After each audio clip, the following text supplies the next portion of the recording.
Celebrity historian Raffi is back with 2 history lessons built for sports fans. How baseball became America's pastime and how golf grew from its early roots to fairways here in Arkansas. Welcome back. Golf has a long history, from windswept courses overseas to country clubs and public courses and weekend tee times here in Arkansas. Celebrity historian Raffi Andonian is back to look at how the game began, how it grew in America, and how it found a place in our state. Thanks for joining us, Raffi. Of course. Yeah. I'm hard to be here. I feel like you work on those entry lines at home, and I love it. I love a good dad joke. Yeah, come on. It's great. So how did golf begin? It goes back to the medieval times in Scotland, as you might imagine, as we know. There are many games that use balls and sticks, of course, across all the time and cultures, but particularly using the stick to get the ball in the hole is what the origins of golf would be.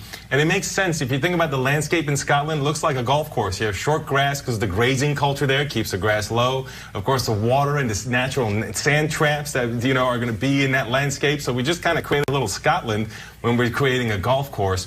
Now, over time, it evolves. Initially, the balls are kind of these wooden, round things. Eventually, they start to put in, cowhide. They start to put in gum, like sopadilla, like what you put in gum to have that bounciness, and eventually rubber. And so that's what we have inside this shell today is rubber. That's what makes it so bouncy. And eventually, you get these little grooves, these pores, if you will, that are going to be there that help it travel further. Because think about it, when the ball is smooth, it's not going to have the same aerodynamic, kind of like if you could compare it to baseball. When the pitcher wants to have it fast, it rotates for the laces to be used. But if you want it to move around erratically, then they're going to have it try to stay still. The same rule applies to a golf ball. So the golf ball evolves over time as well to create the modern game that we have here. It comes here to the United States with Scottish immigrants in the colonial period in the 19th century. You're going to have them bringing the game here to the U.S., and we have our U.S. version here. Beautiful big landscapes here to do that in. Absolutely, yeah. Yeah, so how did the game of golf become popular in the U.S.? Because of the U.S., because of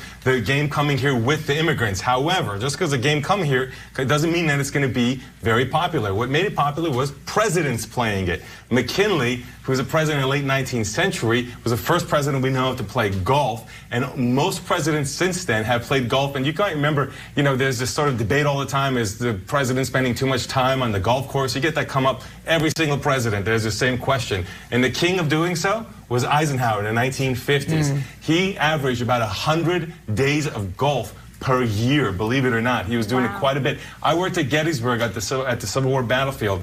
The only home that Eisenhower ever owned, a private home, was actually at Gettysburg. The Eisenhower home is there. Wow. And it's 90 miles from Washington, D.C. While he was president, he'd go back and forth quite a bit. And I remember seeing firsthand the putting green he had at his home so he could play some at home as well. He received many foreign heads of state there.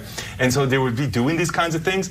And paired with that is Arnold Palmer, who was the peak golfer in the United States in the 1950s. He hung out a lot with Eisenhower. I thought that Palmer was a good example as a good red-blooded American as a role model. So that also helped kind of promote it and become a popular sport. Arnold Palmer, of course, is an icon in pop culture because you still have the Arnold Palmer drink to this day. His name lives on in many different ways. Yeah. And so that's how golf really becomes popular. And that's the television era in the 1950s, mass media. That really makes it take off in the U.S. Are you ready for the lightning round? Let's do it. Let's localize it to Arkansas. How did the game become popular as part of that spread, it comes here in Arkansas. Of course, John Daly is the one that's known from the Arkansas as an Arkansas native. But University of Arkansas, right here at NWA, has some good history, too.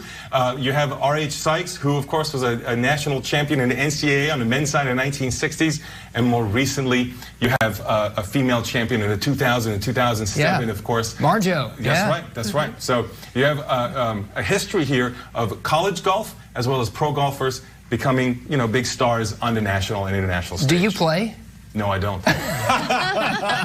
I just know the history. You just know the history. Have you ever been to like Top Golf even? Of course, I've done mini golf and Top Golf, and I'm terrible. Yes, so I'm not going to try at 300 yards what I can't do at 3 yards. I'm terrible also. What about you? How's your golf game? I took golf in college and still can't play. Yeah. I'm a Top Golf fan. It's tough to shout out to. Frustrating game. Yeah, I know. Shout out to the University of Arkansas and all those student athletes who are over there and all the people who have come through here before, right? That's with right. Lopez. That's right. And with the success that we're having now, even John Daly's son golfs here at the University of Arkansas. So it's great stuff. Thanks for bringing us this history of the game of golf to us today. And stay with us. We do have more Good Day NWA coming up right after a quick break.